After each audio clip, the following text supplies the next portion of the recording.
Hello, everyone. This is Alison Proffit coming at you live here. And today we have the Frank Macri. Am I saying that right? Yes, you are. Yes. Nice. I am so beyond thrilled that you are here. We are going to wait just a moment or two for our listeners to join before I kind of bring you into the conversation here, Frank. But if you're listening in for the first time, my name is Alison Proffit. I'm the founder of Amazing Journey Coaching, and this is the Heart of the Matter show. And the idea behind Heart of the Matter show is really to share stories of HR Rockstars, heart centered leaders, truth tellers, and disruptors who had a moment that struck them in their heart and caused them to choose a different path. And so I'm so excited that Frank's here with us. This is our second episode. Got lots more great interviews lined up for the next coming weeks. And if you are really excited about this idea and want to hear these kinds of stories or share your story, I encourage you to join my Heart of the Matter community here on Facebook so that you can keep up with all the cool, fun things that we've got going on. There'll be special offers.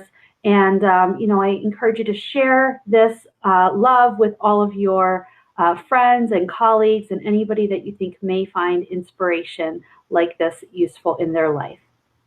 So we'll go ahead and get started here. Frank is a highly acclaimed business coach and leadership development trainer who's invested in the personal development of over 1,000 high-performing leaders and purpose-driven entrepreneurs who are seeking to create thriving businesses or become influential leaders within their organizations. And more recently, Frank was recognized as the president and founder of a mindful LGBTQ community called Namaste. And Namaste is a community for the LGBTQ people that are seeking a spiritual awareness and deeper connection to themselves and to others. And last April, Namaste held their very first Namaste Summit, which brought together purpose-driven LGBTQ leaders from around North America who are wanting to learn their calling and ways that they can share their voice with the world. And so with that, Frank, I know you and I met about 2 years ago back in Philadelphia. You were one of the trainers in IPEC, and it was my first module. And so I was so excited. And you brought such a great energy and life to the things that you were doing and in sharing your story. So I thought you would be a great guest for the second episode ever. So thank you for joining us here. Namaste. Thank you, Alison. I can't believe it's been 2 years since we've met, and look at where you are now. And wow, so cool to be here. I'm excited. Thank you. Thank you. So tell us a little bit about your story, Frank. Yeah, so now I am president and founder of Namaste. I still do leadership development training. I love the work I do. It's so fun. And what I really love about it is just the ability to feel aligned with my purpose and share my voice in a way that allows me to not just have big impact on highly successful leaders, but also get paid to do it. And even though now I feel like, your topic is on Heart of the Matter, and I feel like for me, if I could just share a little bit of like my moment of connecting to a Heart of the Matter experience in my life, would that be okay? Yes, please do. Yeah, so I love that phrase, Heart of the Matter, because even though now things are great, I felt very disconnected from my heart for a very long time. And I grew up on Long Island, New York, and I had a lot of shame as a teenager about who I was as an in-the-closet gay man. And I had lots of fear around what it would happen if I were to be myself. And I felt that it was not safe for me to just be who I was. And in order to cope with that, I disconnected from my heart. I disconnected from my truth. And I made myself invisible. Didn't share my voice in the classroom, didn't express myself at home with my family. And I carried a lot of the shame, especially around the way my voice sounded. I thought my voice was feminine, and that was a bad thing, or it was a sign of weakness. So for years of my life, I stayed silent. I didn't express myself. I kept my head down. I did what I was told to do. I followed the rules, and I was very much living just a very unconscious life. And then this started to take a toll on my health.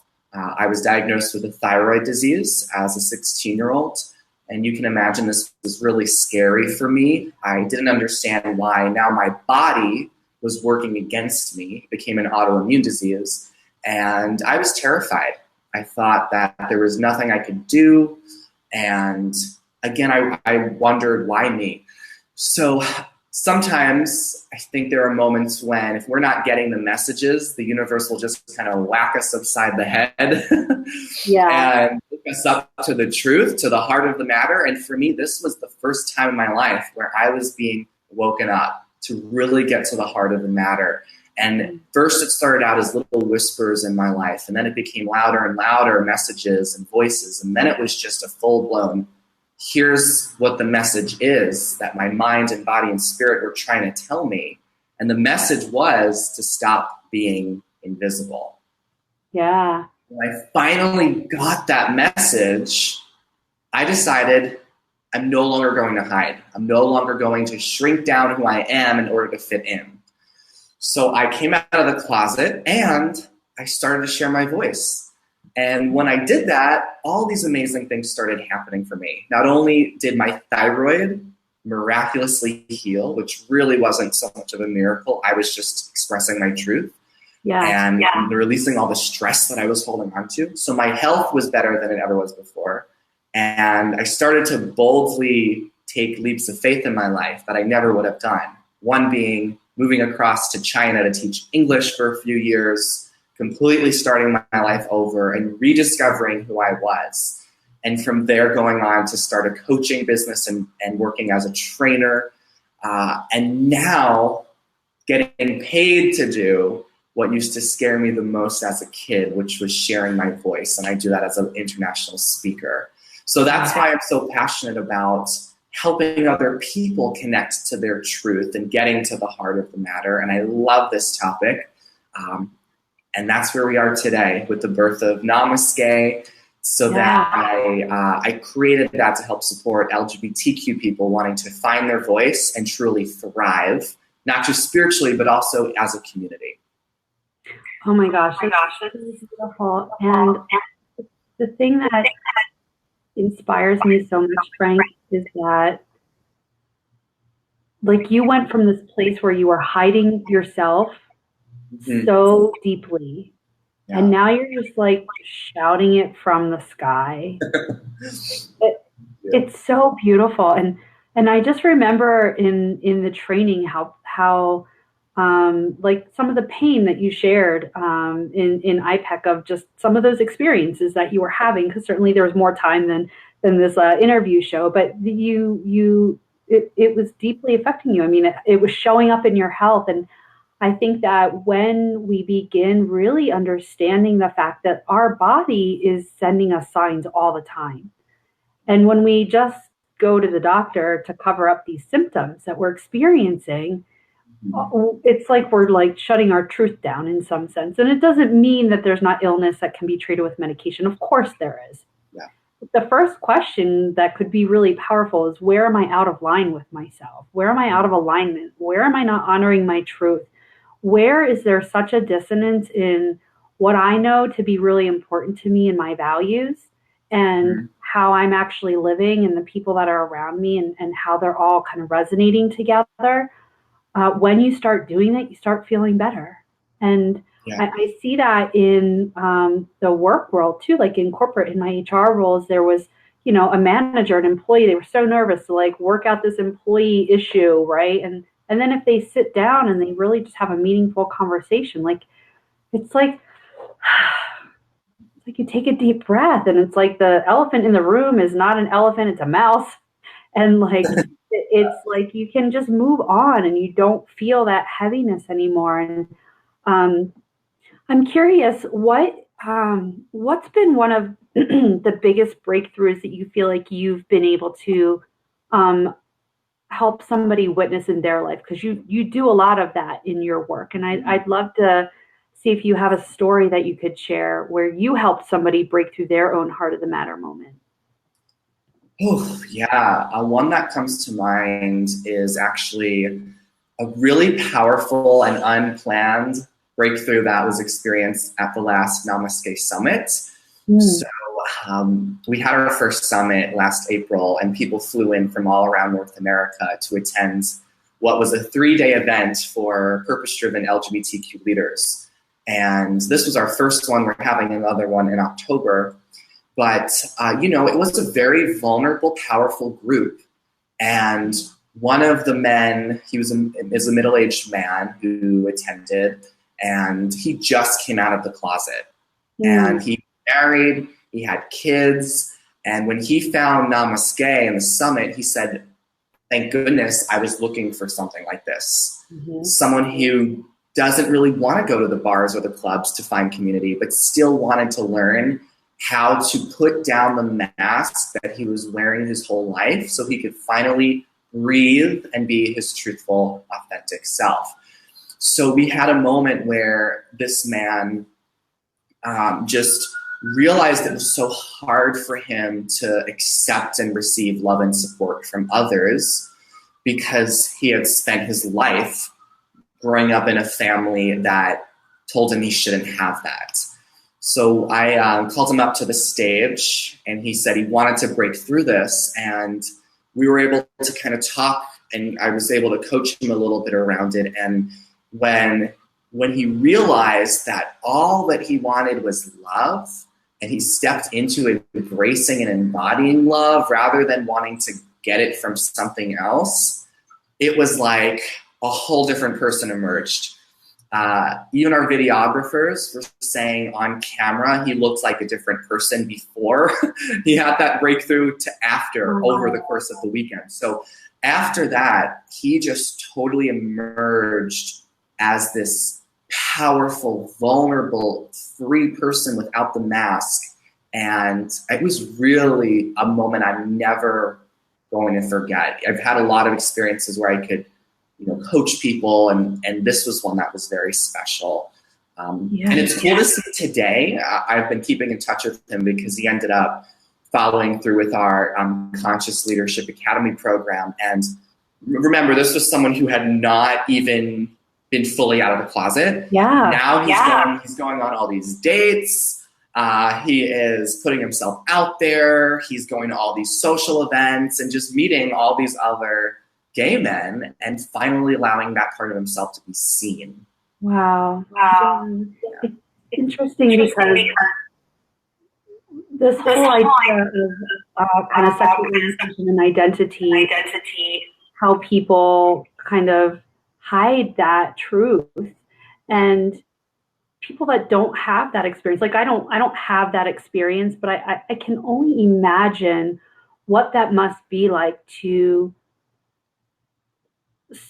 hide so much of yourself, because part of the work that I do with HR leaders is really kind of helping them see that they can still show up and be themselves. Because in HR, you're supposed to be very neutral and all buttoned up and like you're the person. And but if you're not being yourself, you're creating distance. And so I understand it from that perspective, but to hide so much of your truth, I can't even imagine what that's like, and the freedom that creates when they feel okay to step into it. And what a beautiful thing that you've created to help people feel like it's okay and that there's a whole community out there. And I think it's important to know that you do that in your own time. You can't force anybody, but imagine the world if people could, kids can just if kids believe that and they feel that and that's their truth,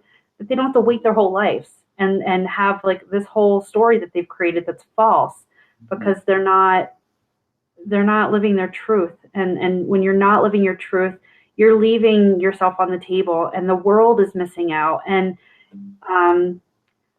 yeah, like thank you for sharing that story. It's just so powerful. I mean, like what made you decide to come up with this community? Well, being in the community, I was firsthand witnessing just the amount of loneliness and disconnect that there was, and there being so many mindful, compassionate LGBTQ plus people out there that just weren't having a space to come together. Mm. And when I first moved to Seattle about a year and a half ago, I just thought, what if there really are people out there who are wanting to connect in this way, in this deeper way? And it started out as just a small meetup group, just as an idea and an experiment to Sure. see how it would land. And within 24 hours, I was getting notified that the group filled up to the maximum and I had to upgrade my membership. Fast forward to, I thought, oh my gosh, that's weird. Let me upgrade my membership. And this fast forward to now, we have over 2,000 members and growing Wow. around North America. And people who continuously reach out to say, thank you for putting this together. I've been waiting and wanting something like this. So a lot of our members say that they might not be religious, but they just want to look for a space to explore who they truly are and why they're here without feeling what some might call limitations or judgments felt from a traditional religious setting. But it's also for people who are from faith-based backgrounds and they just want to combine their faith with queer people, whereas oftentimes it's hard to connect the two. Right. So clearly there was a big gap in this. And once it was put out there, it was almost like the universe started to align everything in place and I just became the vessel. And I just kind of shifted things around and okay, we're going to do this event here and this person's going to do this and I'm going to come and do that. And everything manifested so beautifully, which to me was a sign that this was meant to be. Yeah, that's awesome. Hey, if you're catching the replay on this and you are enjoying what you're hearing, send Frank some hearts. It's just such a beautiful thing. So my mind is going into the world of work. And there's this kind of funny thing, right? Like we don't talk about having sex at work, right? Because like you're at work.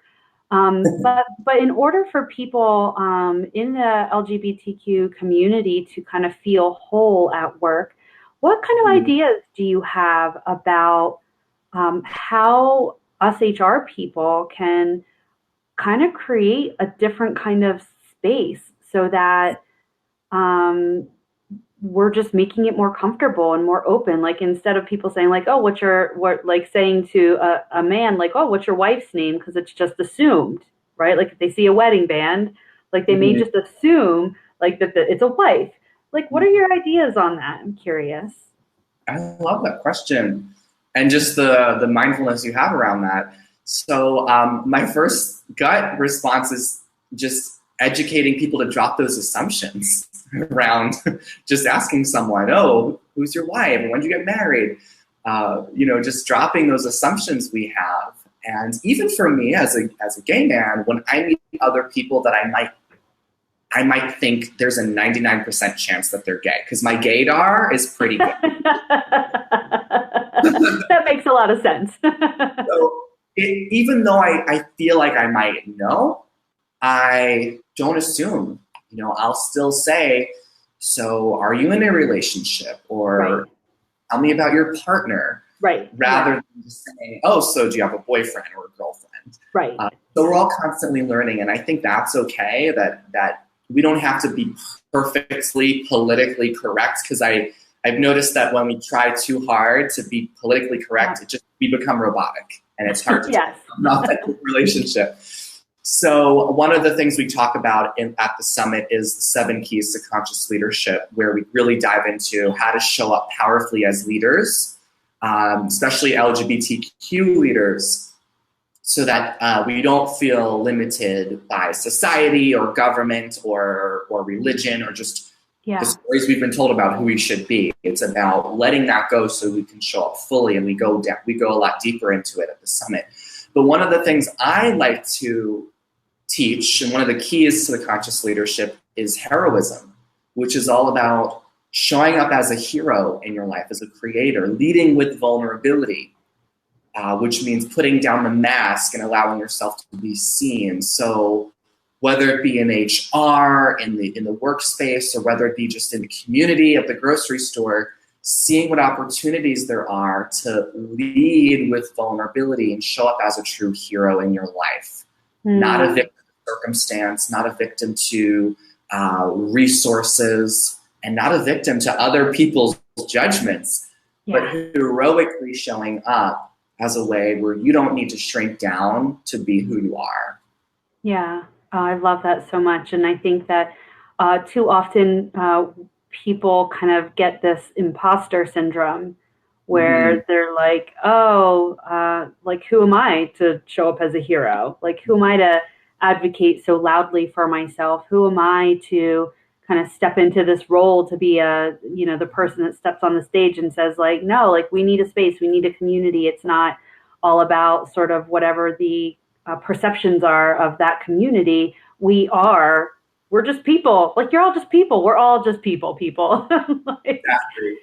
and Yeah. and just like my part of my thing is like bringing the human back into human resources, right? Like we're people. Like, we have feelings. We feel bad and sad about different things, and parts of it is just the job that we're doing, and helping those outside of the function kind of have that level of insight into it, because I think that there's like labels that we put on things in life, and we judge things, and it's not always serving us very effectively. It may actually be closing us off to some really great opportunities and really great relationships and insights. And I think that that's the more that we can get to that place, the better the world and our economy and just humanity will be.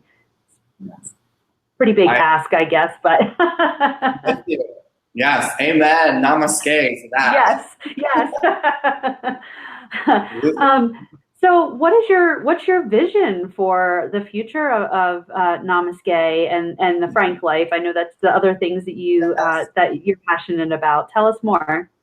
Oh my gosh. Well, I love this question. Vision with Namaste is, I have this kind of funny vision that because now we do our events in Seattle. We've had some other events in the Bay Area, New York and Chicago, and I want to make it as accessible as possible for people around the country. So my crazy vision is to have a big tour bus with the word Namaste in big letters on the side of it, and just zip up and down the country, just raising all kinds of hell, doing Namaste summits all over the place. That's my vision, and I really see that happening. Maybe not the raising part, we can leave that out. Talk about being a disruptor. Imagine how that would go in some parts of the country. So my vision is to continue to listen to and lean into the wonderful voices we've already had in the Namaste community. And we have our next summit happening this October, so very excited for that. And also with the Frank Life, which is more of my business support for coaches and entrepreneurs, that's been really fun. We just finished another cycle of, I run a group client magnet mastermind for heart-centered entrepreneurs who want to learn strategies to grow their business in fun, authentic ways without having to sacrifice their values or integrity. So we just finished another cycle in that, and I would love to see that continue to grow. And I'm kind of in the very early stages of preparing a 2-day live event in Seattle for coaches, specifically on business development. So that will be like a stay tuned kind of thing. I'm looking to do that probably in September. Oh, nice. Well, keep me posted on that. I would love some more information about that. I have so thoroughly enjoyed the community of coaches that IPEC has really been a part of creating. And it's such a hopeful group of people, and we all have really big visions, and we all are making differences in our clients' lives. And it, to me, when I think about the scale of that, and now I know IPEC is out in Europe, and I mean, we're just growing and having more Mm. people that kind of understand, like, let's put these things to the side. Let's just get out there. Let's put these judgments aside and just step out of our own ways, because we're our own worst enemy oftentimes. Mm. And just the scale of the power of the coaching community is just really enormous in my mind. It's so big, and I coach it. It's so fun to be around coaches. We're just really fun people. But I think deep down from a spiritual place, my vision is to. I mean, someone who attended the last Namaste Summit, just their words really struck me. They said that, of course they had their resistance initially. They weren't sure if they were going to meet people. They weren't sure if they were going to connect. Mm-hmm. And then once they attended, they found they were just surrounded by, in their words, amazing people from many walks of life. And this person who I'm thinking is coming to mind in particular, he said what he most appreciated was that he could have the freedom to show up as his authentic self with all of his imperfections, with all of his questions, with all of his pain, and with all of his joy. And as a result of that, just felt welcomed and embraced by the community. So my vision is to hear more stories like that, to hear more stories of people who are maybe not having that connection that they want right now, and being able to know that they don't have to go through life tolerating things, relationships, jobs as being good enough. Yeah. They don't have to tolerate putting up a mask just to get by, or tolerate just the fear and give energy to their fears, but rather give energy to something bigger and something greater and something more aligned to their truth. So that's really at the core what my vision is. Yeah, I think that when we share our stories, it's so dang powerful. And that's really the idea behind this whole concept of the Heart of the Matter show, is just because you were like, oh, is it HR people? And I'm like, no, it's everybody.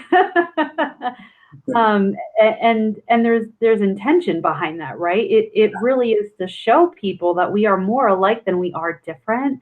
And even though the details of the story may not be the same, the heart of the matter in the story is probably the same. And we can learn from each other. And when we see other people that have gone through similar challenges in life, and they've stepped through them, and they're now thriving, and it like unlocks something in themselves. I remember in my third module in my IPEC training, there was like a powerful coaching moment, and I was in the middle in the fishbowl, right? And I was telling some pieces of my story about like time management, distraction, and troubles with procrastination, and all these things. And I was really kind of at this point in my journey where I was trying to assess whether I wanted to go and explore if I have ADHD.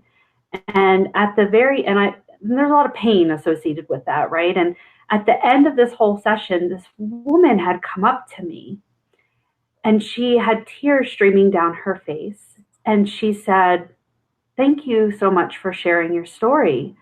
You just changed my marriage." And I didn't really understand what that meant. And she said, "My husband has ADHD. He has a treatment plan. And I was just being coached myself about my own frustrations, about my husband and his ADHD and how it affects us in our household." And she said, "I never realized what it must be like to be him." And so it wasn't even a story about herself. It was a story about somebody she loved. And I mean, I was just going through the coaching just to kind of like deal with my own stuff. Yeah. And I walked away from that interaction with her thinking, if I don't even like deal with my stuff or uncover that this is something that I'd like to dig into a little more, it doesn't even matter, because if this process for me helped her like awesome. And she asked permission to go home and talk to her husband and share the story. And she came in the next day, and she said, like, we had this beautiful conversation, and she's like, you were the catalyst for that. And I wasn't even trying. I was just sharing my experience. And I think the more that we do that, the more compassionate the world will be. And like for me, that was a powerful moment. And I wasn't even coaching anybody. I was just like being vulnerable. Beautiful. Wow. And you didn't even have that intention. And you were doing it for your coaching just to get support, and yet you had this healing experience for someone else just from sharing your story, and that's just inspiring to hear. Yeah, and I think that it sounds like that's what you're doing with your work, and what I'm trying to do with my work. And if you're watching this and you have this pull in your heart of something that you feel so strongly about that you wished it was just different, and you feel like you have sort of this idea, like, go there, talk to people about it, even if it's not a real thing, even if you feel like, oh, you need more money before you can make it happen. Like, just start talking about it, because I believe that when you start putting things out there like that, opportunities come to the door. And sometimes the door's not even closed. They just let themselves in, and they're just there. They don't even knock. It's just there. They just show up. Mm-hmm. Yeah. It's really beautiful to see what happens when we just step through that door. And just another heart of the matter experience for me has been learning that we don't have to choose suffering in life. And especially in the LGBTQ community, I would say maybe any minority, any group that is ostracized or dealing with discrimination, there's this little subconscious belief that we need to suffer in order to be happy, in order to be successful, in order to be thriving. And I carried this belief without even really having consciousness around it for years and years and years. And then when I became a coach, and I just immersed myself in so much of this leadership development, and I looked back at it, it was actually one of my last trainings, and everyone around the room was sharing how happy they were and how great they felt, and oh my gosh, my life is amazing now, and I just felt guilt. So I raised my hand and I said, I feel guilt because I feel like I should suffer in my life, but I've just avoided a lot of suffering I would have had had I said yes to this community and yes to this support and guidance. And I feel like I now have an unfair advantage in my life because I don't have to choose suffering. And one of my colleagues and friends turned to me and said, Frank, suffering is a choice. Suffering is a choice. And that was one of those heart of the matter moments where I realized, oh my gosh. Yes, I know. It's like, whoa, like, yes. It changes everything. And now I carry that message with me, and I think, what do I want? Whether it be this business goal, this relationship, and what would it look like to get that if I didn't choose suffering? And I encourage people who think about jumping into getting support for their coaching business or for their spiritual growth. What if you didn't have to suffer? What would you say yes to then, and what would you say no to? Yeah. What's the response usually when you land that question? Oh my gosh. Well, the response is usually, I don't want to suffer. Duh. The response is no to suffering, and yes to support, yes to guidance, yes to getting what you want in a graceful, loving way. And I found that when I've done that and invested financially and mentally and emotionally and spiritually in the resources that help me thrive, I don't have to suffer on that path.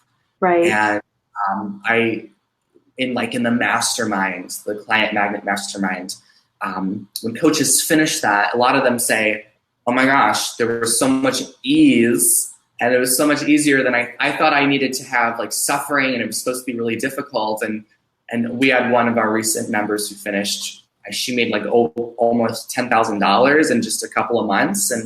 And she's like, and it just happened so effortlessly. And I didn't have all the steps and skills and tools I had before, but it's amazing what happens when we don't choose suffering and instead just choose what's the most loving thing I could give myself right now. Yes. Yes.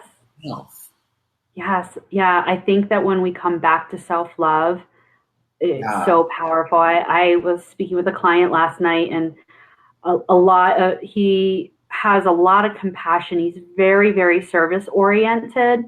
And so, all the things that come out of his mouth are, because like, I want to be a better father. I want to be a better worker. I want to be contributing to the world. But there's so much lack of care for himself. And when I asked him to frame something he could do to kind of shift this line of thinking that he had, and I said, but you can add your family into there, you can add those other things, but like, you have to come first. And for him, he was like, oh, and it's like, I'm going to become the most healthy version of myself so that I can feel more energized and excited in my life. And the end result of that will be, I'll be a more engaged father. I'll be a better husband. And so kind of shifting the order around in how he was thinking. And he was kind of and he keeps falling down because he's putting everybody else first instead of the self-love. And so I'm excited to see where his journey will grow as he becomes more connected with his heart, because he already is, but it's in service of so many other people. And so finding his way to kind of tap into it for him. There's a lot of growth that happens when we begin kind of seeing the effect of leaving that on the table. Oh gosh, that was so beautiful. I love that so much. Yeah. I want to thank you again, Alison, just for having me as a guest on the show. The topic, the subject, the title so resonates with me and my values. So I just am honored to be a guest here, and love the hearts that I saw, a couple of hearts popping up. Yeah, so definitely. I actually was wondering if I could maybe offer a little gift to the viewers. Oh yes, we heart gifts. We heart gifts. So yes, tell everybody. I know, right? I'm always like, where are my hearts? I don't know. Heart, or am I making a triangle? There we go. So Frank has a free gift to offer to us. Tell our viewers how they can connect with you. We will put some of that up in the show notes, but how can they get in touch with you? What is this free gift? Yeah, so firstly, if you're a coach or if you're an entrepreneur wanting to have your own practice and business listening, I would love to offer a free webinar on the 7 keys to a 6-figure coaching income. And I would love to offer that as a gift to anyone listening who is a coach or entrepreneur. And all you need to do to get that entirely free is go to thefranklife.com. That's thefranklife, all one word, .com, and you can just download that entire webinar for free. And if you also are maybe an LGBTQ plus listener and you have a big calling that you feel in your soul and you just want to share that more freely with the world, we are having our next Namaste Summit this October 12th to 14th in Seattle. And I would love to offer you, as just a gift for listening to this show, a full scholarship covering the entire tuition for the event. It's a $600 tuition, and I would love to gift that to you so you can attend. If you are not LGBTQ plus, but you know someone in your life who would like that, then please let them know, and I would love to offer them the scholarship. So namaste.com is our website.